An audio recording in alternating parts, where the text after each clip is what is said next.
but we want to get to another point. So first, this particular peak, which we showed the other image, especially associated with the hill now called El Corn, the horn. It's called Dehent, the peak. In the language of ancient Kemet, the term Dehent meaning the peak. It's a natural peak, the highest point in the Ta'apet Hills, the Theban Hills, which dramatically overlooks the Valley of the Kings. It has an almost pyramidal shape when viewed from the entrance to the Valley of the Kings, and therefore some Egyptologists believe it may have been the reason for choosing the location as a royal necropolis.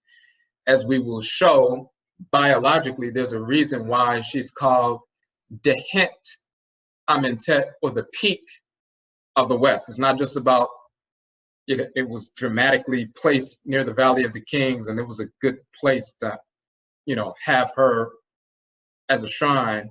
There was a reason why it's an elevated peak, but it's an elevated peak in the West. So, and they talk about the many stelae that created by artisans and workers have been found as evidence of devotion to their favorite deities. She's one of them.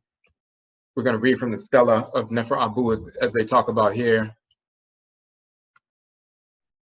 But there's just a couple of other things we wanted to mention. Hold on one second. There was just one piece.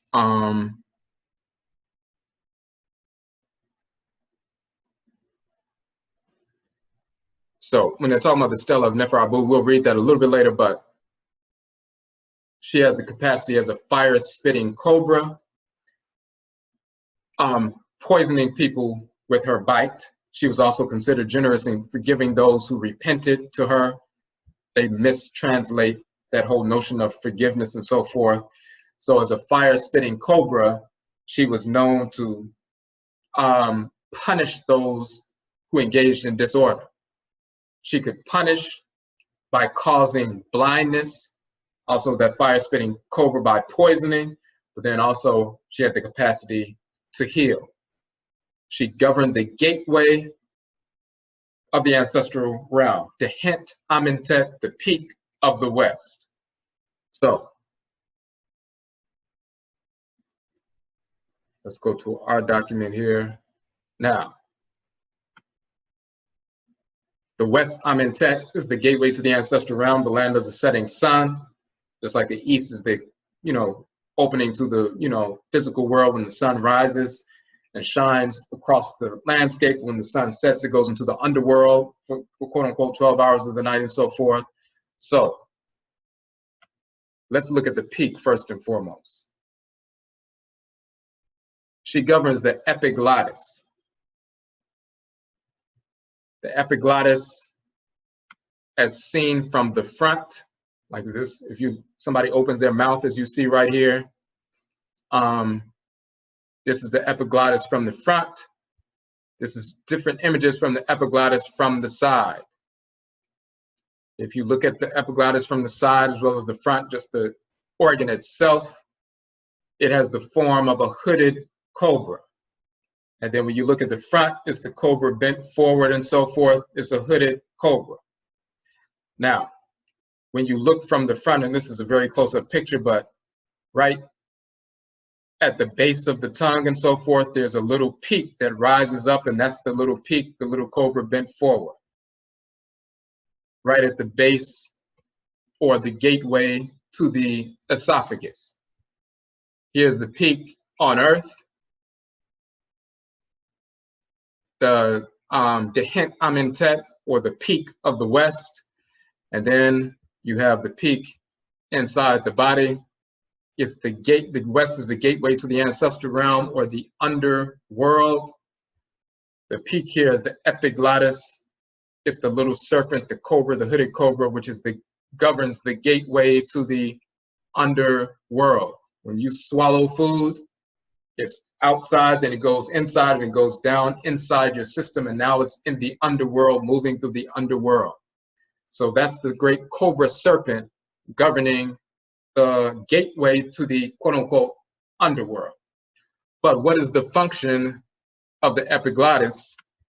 And then also, what is the you'll see there are two major functions of the epiglottis, and then we'll look at what her name signifies. So let's pull this up real quick.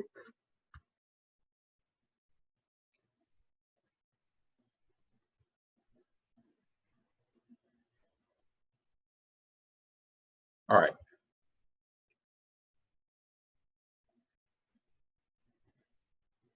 Okay, now, so what is the epiglottis? It's a flap in the throat that keeps food from entering the windpipe and the lungs. The flap is made of elastic cartilage covered with a mucous membrane attached to the entrance of the larynx. And of course, the larynx is the voice box. It projects obliquely upwards behind the tongue and the hyoid bone, pointing dorsally. It stands open during breathing, allowing air into the larynx. During swallowing, it closes to prevent aspiration and forcing the swallowed liquids or food to go along the esophagus instead. It is thus the valve that diverts passage to either the trachea or the esophagus. So it's protecting against food entering the trachea. It's directing what needs to be directed away from the trachea, directing it into the esophagus so it can go down into the underworld properly. So you have this great hooded cobra who's the peak at the gateway to the underworld, protecting against misguidance and guiding the nutrients or the foodstuffs and so forth to the direct path to the underworld so that those things can nourish the body properly. Now let's go a little bit further.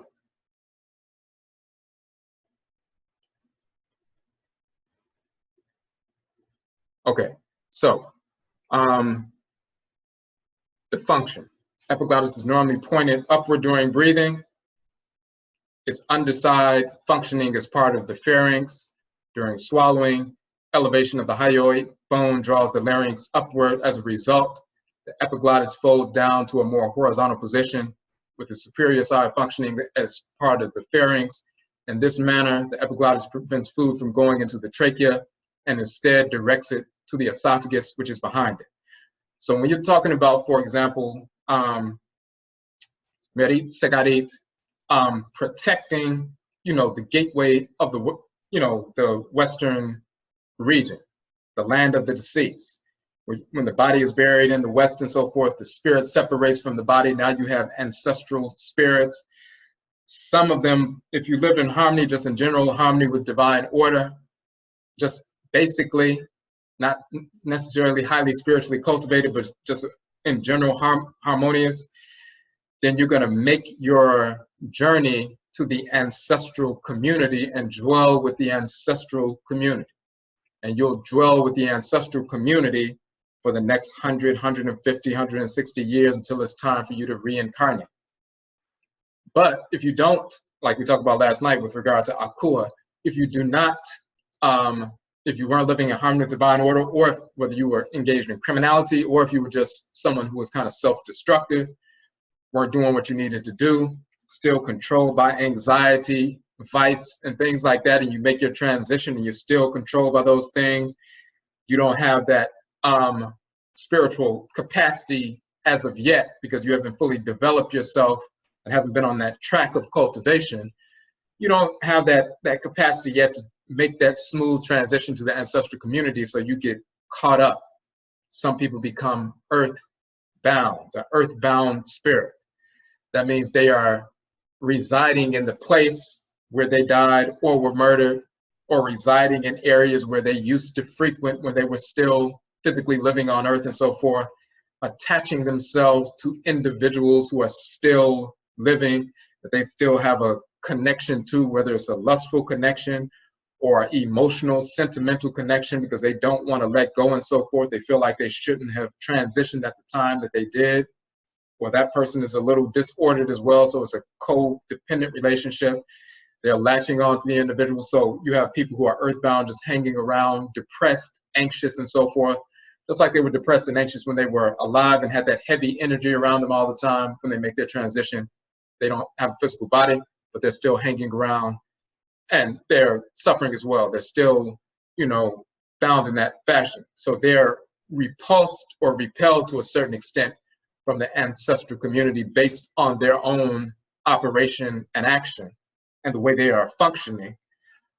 And they have this unusual, abnormal, magnetic draw or connection to leeching onto people and events and regions that are still connected to the places where they used to frequent when they were alive. So they can cause problems. These individuals cause a large percentage of the problems people have with mental health, depression, anger, negative relationships, and so forth. When you're being flooded with foolish ideas, lusts, misguided desires, misguided thoughts about maybe I should do this, even though you know you shouldn't be doing it, but you feel pushed and urged and so forth. Some of these discarnate relatives, sometimes non-relatives, but very often relatives who are uncultivated, who are still hanging around, they're pushing these, you know, misguided desires.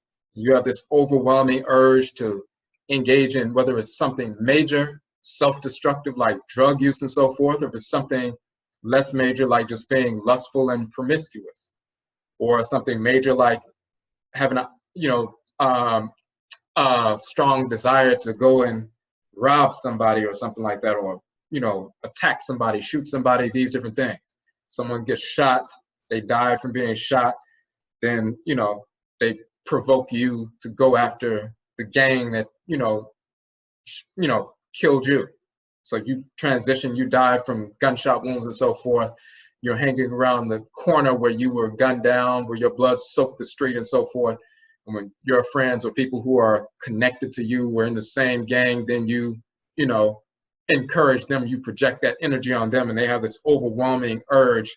The first person that they see from the rival gang, whether they were involved or not, they have this overwhelming urge to get a strap and shoot them. And then when they end up in jail, they just tell people, well, I just had this overwhelming urge to move, even though I knew I shouldn't be doing it. So these kind of individuals cause many of our problems. This is the reason we have funerary ceremonies, because we have funerary ceremonies that assist the deceased spirit first and foremost.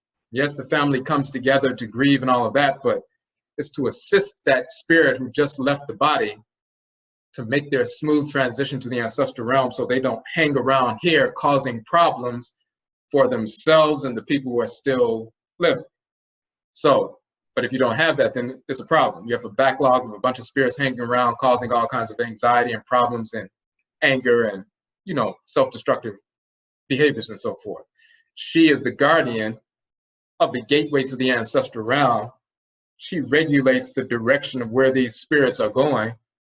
Just like in the body, she's the gateway to the underworld, directing, making sure that certain foodstuffs and other substances do not go into the trachea. She's protecting the trachea, and then making sure they're redirected to the esophagus so things can work harmoniously within the body. Spiritually, she's the guardian of the western peak, the gateway to the ancestral realm. She's the one who's making sure that these spirits are directed to the right place and not trying to come back and cause problems within the society and so forth. And then she's one of the ones that is invoked to assist in that process. Now, when we show the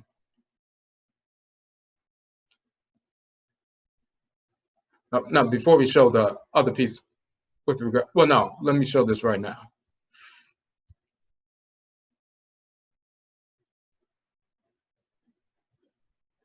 Okay, so the next piece with regard to that, and we'll combine these two different things. So for example, the cough reflex, should food or liquid enter the airway due to the epiglottis failing to close properly, the cough reflex may occur to protect the respiratory system and expel material from the airway. But speech sounds, in some languages, the epiglottis is used to produce epiglottal consonant speech sounds. and they'll show that here. Though this sound type is rather rare. So if it's covering the trachea so that food doesn't get into the, airways and so forth, that's one thing. But it's also having to do with the movement of air in connection with sound. So, for example, there's a thing called a glottal stop in certain languages where you cut the sound off when you're engaged in speech and so forth, you cut off the sound. But when we talk about that other function of her, not only protecting, the airways to make sure the food goes in the right direction, but also regulating sound. Excuse me, I have to sneeze. So, but also regulating sound, that's the other major aspect. So one has to do with the protection and redirection of the food and making sure the airways and the esophagus are operating in balance. But then the other side of that is sound. And of course, sound vibrations carry power. Someone can sing at such a pitch and volume that they can break a glass and so forth. So sound vibrations, especially with regard to ritual incantation, ritual song, ritual chanting and so forth, move matter, invoke deities, evoke ancestresses and ancestors. So that epiglottis is directly related. How is it directly related? It's because the epiglottis covering the trachea is the one that stops the sound. So if you're making a sound and you stop it, if you say at and you say at and you just cut it off, or het or hit or hut, and you say hut, when you cut it off, or ah, when you cut it off, that's the epiglottis cutting off the sound. Now you go back to her name, and let's show an image of her name. And this is what the whites in our spring have no idea about until we put the information out. They were unaware, number one, that this cobra, this peaked cobra, hooded cobra governing the gateway to the ancestral realm, is the physical shrine of Meret Segert in the body, and her governing, protecting the passageways of air and the food and so forth, just like she governs the movement of the ancestral spirits to the right, community in the ancestral realm. But we go back to her name, and this is key with regard to ritual incantation and ritual song. Mer means loves or desires, and Segert means silence. She who loves silence. She makes one silent. Segert, to make silent, to still, to hush, and so forth. When you say ah, that's the epiglottis. She's the one who silences the sound. She's Meret Segert. She loves or governs silence.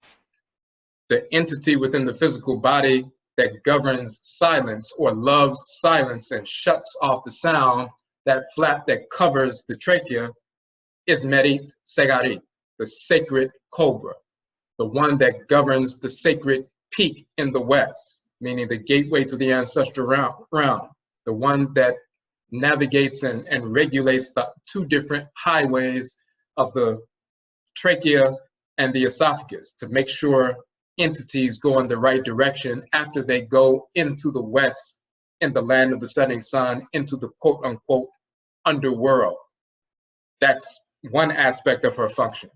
The other aspect with regard to ritual and so forth is silencing the sound and cutting off the sound. She who loves silence. Why would you cut off that silence or cut off the sound? You have ritual incantation, those sound vibrations invoke or bring forward or provoke the energy of the abosom and the non-anomalous for the deities and ancestral spirits to come forward. So when we engage in libation, for example, a ritual prayer, ritual chant, ritual song, imagine yourself as if you were an ancestor, an ancestor. So even just physically now, if you close your eyes, if you found yourself in a dark room, you can't see in any direction and so forth, if someone begins to speak, those sound vibrations, you will move towards the direction of the sound. Your ancestresses and ancestors, your Nananong Unsamanfo, when they see you are the only person in the family, turning off the lights, lighting a candle and so forth in the darkness and beginning to evoke them, they're going to move towards you, the one who's releasing those sound vibrations. So that ritual invocation, whether you're provoking the abosom or provoking the energy of the Nsamanfo, those sound vibrations are power and they're provocateur. And they stimulate and provoke the energy, just like pushing the line and so forth. And then the response is, a projection of the energy of the line. So when you provoke the energy of the abosom, just like sending out sound vibrations, it provokes the, eardrums and they begin to oscillate and so forth. It stimulates them and a response is the result. So when we provoke the abosom, provoke the Nananong Nsamanfo through ritual incantation, song, ritual prayer, ritual chant, and so forth, then they respond and they come forward, sometimes through spirit possession, sometimes simply through spirit communication at the shrine, sometimes in dreams, sometimes, through divination, whatever it is. So the sound vibrations provoke them and bring them forward. Then Meret Segert silences, because it's one thing to provoke the abosom and make them, ask them to come forward and provoke their, possession. But then it's time for you to align with them. And the way you align with them is to first and foremost invoke Meret Segert, so you can silence not only the sound vibrations coming from you, but the other distracting projections from discarnate spirits who may not have been cultivated.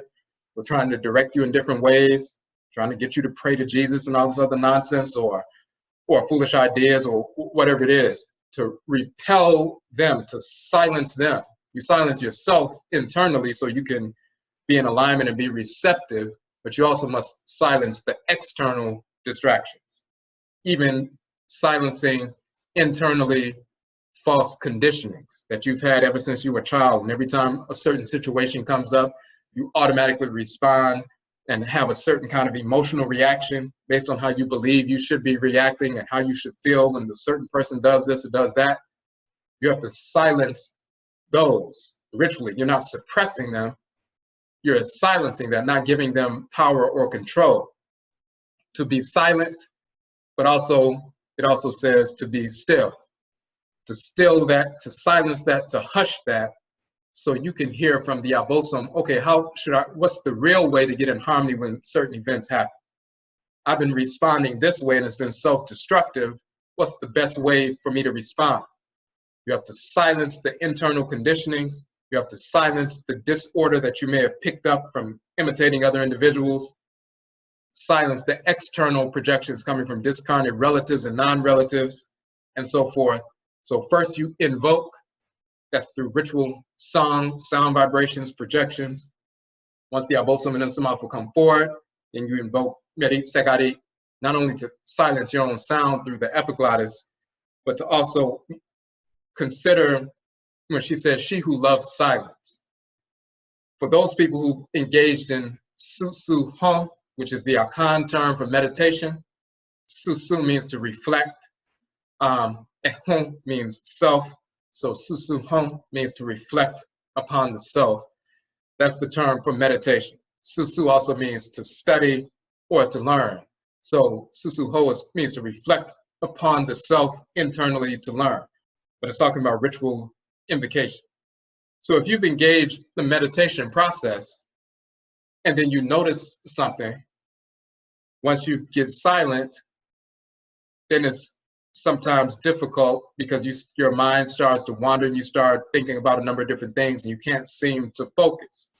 And sometimes people say, well, just put an image here to focus, use it as a focal point. Or they'll say something like, we use sculptures and shrines and deities and images in ancient Khanid and Kemet simply as a focal point for consciousness so your mind doesn't wander. That's not why we had sculptures and so forth. They weren't just focal points so your mind wouldn't wander. The shrines are specifically magnets and magnifiers of the energy of a divinity. So when we put that shrine there, the spirit will come and take up residence, just like they will possess you and walk around in your body through spirit possession. They'll possess that shrine implement that you put forward according to their direction, and they'll take up residence, so that you'll have a physical entity that has the energy of the abosom animating it at that point or resonating through it, and there's a great magnification of energy. We talk about the magnifying effect of shrines. So when we use a magnifying glass, as we always say, if you have sunlight or sun rays shining on, dry leaves on the ground, they're just warm. If you take a magnifying glass and place it in between the sunlight and the dry leaves, then it magnifies the energy of the sunlight to a point, and you can cause those dry leaves to combust. The output of the sun hasn't changed. What's changed is you use the device to magnify the energy at that specific point to create a magnifying point, and combustion takes place. And a shrine is a magnification device for the energy of the abosom and unsamanfo. So when we have shrines, they're not just focal points for us to get still. So if you're meditating, if you've had this experience where you can't seem to focus, it's Meret Segert is the divinity that allows you to silence yourself. Whether we invoke her directly by name, or some people instinctively, their unsamanfo or their crowd would direct them instinctively to invoke her, and we align with her, even though we may have forgotten her name, but the crowd directs us to do so, and we do that. But we invoke her so we can align with that silence that she governs. So then we can be receptive. Without her, there is no receptivity. After ritual invocation, without her, without invoking her, there is no receptivity to the abosom, the unsamanfo, the orisha, the egungun, the vodou, the kubito that you have provoked ritually, unless you can align with her so you can be silent. So therefore that silence leads to receptivity, so you can receive what they are projecting, dispensing to you, energetic-wise and consciousness-wise, and then use that to, to your greatest benefit. Without her invocation, it doesn't work. The reason why people are meditating and they're not getting focused, typically, is because there's no invocation of she who loves silence. She can silence all distractions. She silences all disorder. Once everything is silenced and balanced, then the only thing left is for you to be receptive, and you can hear and feel and experience the energy and the abosom and the messages from the abosom and unsamanfo clearly, as clear as a bell.